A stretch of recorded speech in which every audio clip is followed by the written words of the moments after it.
Hey friends, in this video I want to share with you 3 mental hacks or 3 principles that I use to achieve my most ambitious goals. I think I'll preface this video by saying that these hacks or these principles are most relevant to your creative, educational or productivity goals, as that's where I've seen them to be the most relevant and the most important to me. Okay, so for a little bit of context, at the start of this year I had 3 big goals for the year.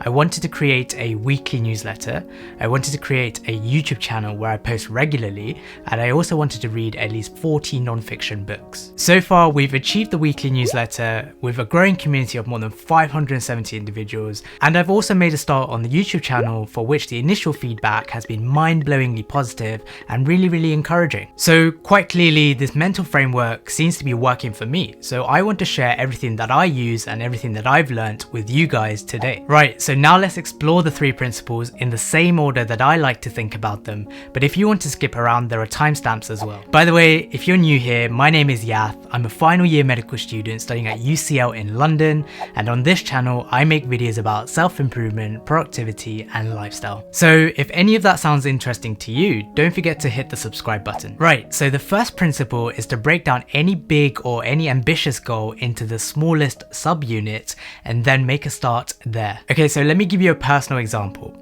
When I first wanted to start the newsletter, I didn't know where to begin, I didn't know how to structure a newsletter, and I really didn't know how to write that well. So the first thing I did was to break it down into the smallest subunit, and then I realized all I had to do is distill one piece of information to at least one person. So that's exactly what I did. I started off posting Instagram stories where I'd share one piece of content or one self-improvement or productivity hack, and that would be a standalone post. I then built this up into a regular habit and posted 30 days in a row. After this, I moved to LinkedIn, where I posted some regular content. I made sure these were more formal and more thought out. Finally, having done all of this, I was able to write a standalone article that I posted on Medium. And now because I'd completed all of the subunits, I was ready to write my first newsletter article. And so in April this year, just after a few months of practicing, I posted my first weekly newsletter, and ever since I've been writing once a week for the last 4 or 5 months. And it's been an amazing journey and such an easy journey for me because I was able to break things down into the smaller subunits, making everything so much more manageable. For more on this notion of breaking things down into the smaller subunits, I really recommend this TED Talk that I once watched by Stephen Dunier, where he asked the audience if they were able to draw a very complex portrait, and overwhelmingly and obviously the answer was no. However, when he zoomed into the portrait and asked individuals to draw just a single pixel, they were able to draw that with quite some ease. So this just goes back to showing that if you break any big or any ambitious goal into the very small subunits, everything becomes so much more manageable and actually things that you can get started with straight away. So the second principle for me was to create accountability. And with that, I want to say public accountability is probably more important than personal accountability. And this is to tell family, friends, or just your peers on social media that you're going to do something, therefore you're more likely to actually do something. It is often said that you are 42% more likely to do something if you write it down.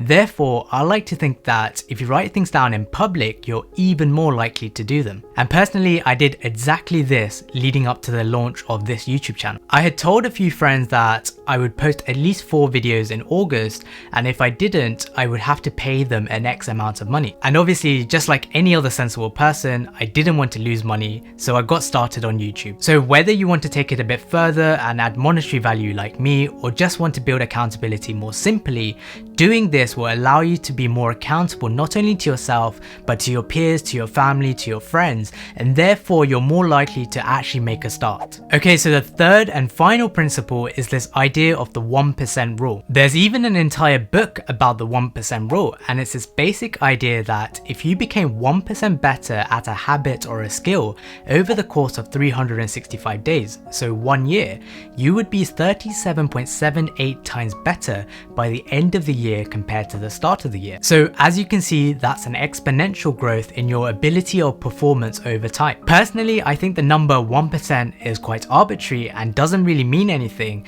So the way I like to think about it is just to do one thing or one aspect slightly better and be able to comfortably say that it is better with each iteration. For example, I can quite objectively say that the audio quality in my videos videos has improved from my first video to my last video, so I can comfortably say that I've made an at least 1% improvement in this aspect of my videos. When you apply the 1% rule to your most ambitious goals, what it forces you to do is to think more proactively and ask yourself, what improvements could I be making to make the process of reaching the end goal so much more quicker, better, or easier. So there you have it. We've spoken about breaking things down into the smaller subunits and starting there, creating accountability and doing this more publicly, and then finally also the 1% rule to make sure that we're proactively improving our process. And so just to finish, I want to recommend 3 books that I think are potentially interesting in this area or this topic, and they are Show Your Work by Austin Kleon,